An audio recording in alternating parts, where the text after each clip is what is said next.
Today, we're diving deep into OnlyFans.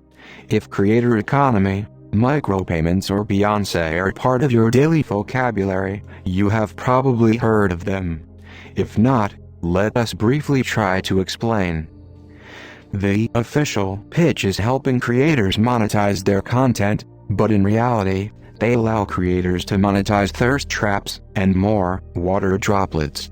The concept is that you take that same content that would get you banned on other platforms and put it behind a paywall on OnlyFans. It's like a private Instagram account that can make you some real. When the pandemic hit last year, OnlyFans took off in a big way. Cardi B took to the platform to promote her 2020 hit song WAP. H.E.R. name-dropped the company in her latest collaboration with DJ Khaled. We Going Crazy, and even AOC took to the platform. Hips TikTok when I dance on that demon time, she might start an OnlyFans. Megan Thee Stallion's Fort Beyonce Savage. It is not every day that Beyonce name drops a company, especially one with so much stigma still around it, so we decided to dive really deep into the story of OnlyFans and its fascinating founder Tim Stokely. This one is going to blow your mind. Fun fact: OnlyFans is actually a family business. Tim's father, Guy, ex-investment banker at Barclays, who is 77, is technically a co-founder and the head of finance, and Tim's older brother Thomas is the chief operating officer. Let's start from the very beginning. To understand how Tim Stokely came about founding OnlyFans, we need to rewind the clock just a little bit, 10 years to be exact. The year was 2011, when Tim, your typical son of an investment banker, was dividing his time between half-consciously partying around the globe and blowing off daddy's money on business ideas. GlamWorship. One of those ideas was GlamWorship. GlamWorship is a tube website that differentiates from all the other 1.3-minute websites by focusing exclusively on financial domination. Financial domination is the fetish in which a submissive client offers up gifts or money to a dominant partner. Tim's aha moment came from stumbling, wink wink, upon subreddits about financial domination and realizing how much money people were paying for these experiences, yet no one was building content specifically for them. Tim reached out to his family for some seed money, in the tens of thousands of dollars, and aggregated those videos from every corner of the internet to create the ultimate financial domination tube site, GlamWorship. The comment section of GlamWorship evolved into a mini eBay, with viewers offering some serious money in exchange for acting out their wildest financial domination fantasies. Many of the performers jumped on the opportunity to add a new revenue stream, and a whole cameo for financial domination economy started to shape. Going after customers pulled the sad reality was this new mini economy powered by Twitter plus Venmo took place right under GlamWorship's nose. The site turned into a distribution channel to these performers, and the real money came in from those special video requests. You come into GlamWorship, you see something you like, you reach out to the performer on Twitter, put in your request, pay them on Venmo, PayPal, and they send you the video. Rinse and repeat. Tim, understandably, was not too happy about that. He folded GlamWorship and started an entirely new company to capture some of those economics. Customs for You. The name of this company was Customs for You. The premise was simple. It was the Cameo for adult entertainment before Cameo existed. Instead of going through this dance of finding the performer on Twitter, reaching out and arranging payments, Customs for You did all the legwork and sprinkled in a little bit of trust in an industry, which still is not very well known for its trustworthiness. In a sea of 1.3-minute competitors, getting customers was not the easiest endeavor, even with such a compelling value proposition: making money. The performers on one side did not want to promote Customs for You, because while they made it easier to get paid from customers, they also made it easier for people to discover their competition, other performers. Partnerships was the way to go. He rallied up several adult industry talent agencies and production studios, which have set up white label websites for the performers they have under contract. Under the mercy of the gatekeepers of the industry, Customs 4U was never able to achieve the mass scale that Tim had always dreamed of. 121 with Tim took a hiatus after 2 hits and misses in the industry, and switched gears to the tradespeople industry. The next company he founded was 121 with. This idea here was that tradespeople, such as plumbers or real estate agents, could sell their expertise via an audio or video call. The common thread between 121 with and Customs 4U was that the entire business was built around understanding and monetizing the creator-fan relationships. 121 with didn't really work out, but it was the right business model in the wrong industry. After a year with little to no success, Tim made his comeback to the adult entertainment industry that some may even argue is the second greatest business comeback, falling just short of Steve Jobs' return to Apple in 1997. Damn, it's been a minute. The birth of OnlyFans. Historical image from the Mount Sinai Hospital archives. January 26, 2016. Around that time, Instagram was gaining a ton of steam and many adult entertainers would be using it to post pictures and videos to promote themselves. However, Instagram has been censoring and taking down nude or pornographic content. Tim had an insight. Why not build a paid social feed, similar to Instagram and Twitter, that allows these creators to safely capture the value of their content? What if you could build a platform where it's exactly the same or very similar to existing on social media, but with the key difference being the payment button? Tim said in his interview with GQ. MVP. In 2016, Tim launched the MVP of OnlyFans with 10 creators. The business model was simple. Fans had to pay a subscription fee, ranging from $5 to $50 a month, to view a creator's feed. OnlyFans took 20% of the cut and the rest went to the creator. It was the culmination of all his previous work.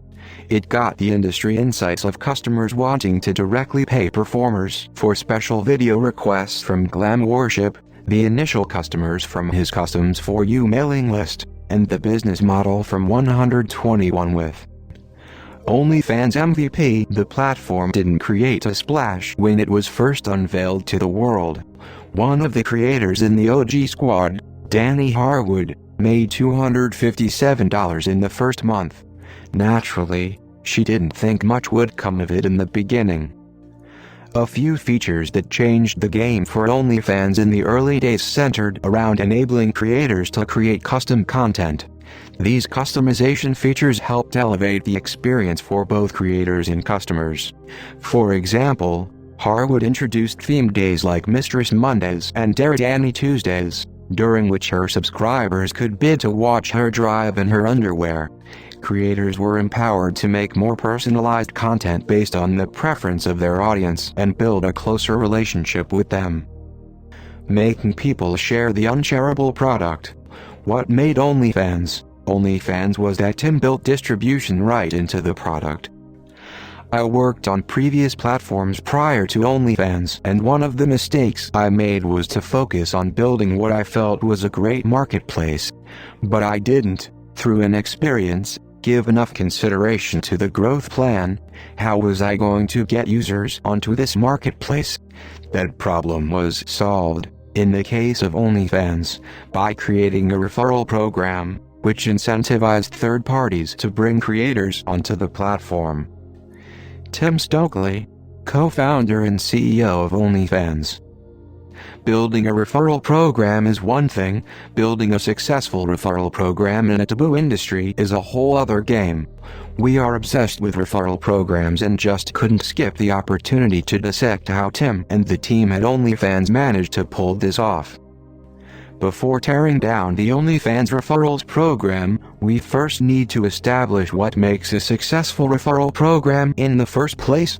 Why do some products go viral? What separates a shareable product from an unshareable one? Psychologists have spent a lot of time trying to answer these questions. After blowing through millions of dollars of endowments money on behavioral studies, researchers in this domain, more or less, agreed on the factors most likely to influence the shareability of a product, and it boils down to these four. Social capital, confidence of being socially rewarded. Social risk, risk of being socially ignored, or worse, how they will be perceived or judged for recommending your product.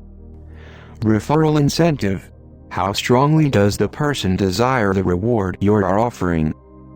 Effort required, how easy hard is it to refer and get the reward?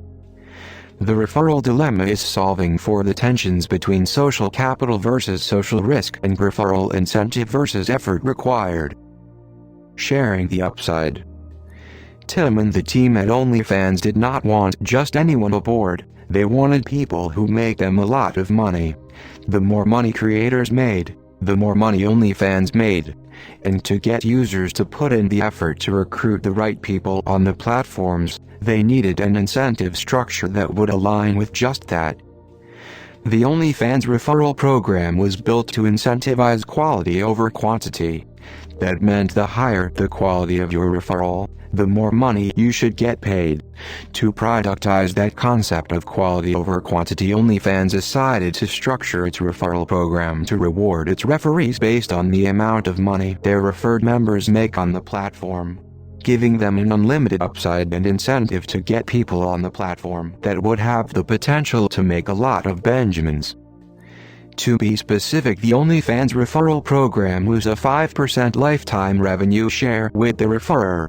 This is 5% of the total revenue and 20% of the OnlyFans cut. To put it into context, if you recruit someone who makes $100,000 a year on OnlyFans and stays on the platform for 5 years, you will earn $25,000 just for referring them. This incentive structure has not only encouraged creators to use the referral program but also served as a selling point to encourage others to join the platform altogether. It is kind of an MLM program, and the economics actually work. Removing the sharing stigma. Revisiting the 4 key pillars from our psychologist friends mentioned earlier, the biggest hurdle for sharing OnlyFans would appear to be the social risk. This is nothing to brush off. Encouraging people to join OnlyFans in a way that does not risk your social capital is not an easy feat, especially when the 5% lifetime referral fee is front and center in all the company's messaging. Having so much to gain from your friend joining this new emerging obscure platform can leave a bad taste. To address this dilemma, Tim came up with an ingenious way to shift the burden of explaining the genesis of OnlyFans and promoting it from the creator to the company. When people shared their referral link, instead of having a cutesy image preview, OnlyFans utilized this space to explain the value proposition of the company. Doing so meant the person that shared the link doesn't actually have to promote the product. Just drop the link and the image preview will do all the talking. The cherry on top was that your social capital is less at risk because you didn't say anything, but it was the company speaking. Of course, if you are like Stevie Licks and have no problem aggressively promoting OnlyFans, you can always do that as well. Helping creators acquire customers. Shifting gears a little bit here from the creators to the users. Helping creators build an audience is the only way for OnlyFans to make money. The main acquisition engine, as with any new social platform, was to piggyback off of other social graphs. In OnlyFans' case, its primary victim was Twitter. In hindsight, it is easy to rationalize such a decision. Twitter had a more liberal moderation than Facebook or Instagram. Part of it is because Facebook spends more on moderation than Twitter makes in revenue every year. But other part is that it is run by Jack. Seriously though, if anyone is to give performers a safe haven on the internet, it would be this guy. Performers have flooded Twitter with free adult content, from naked selfies to explicit GIFs to full-blown minutes-long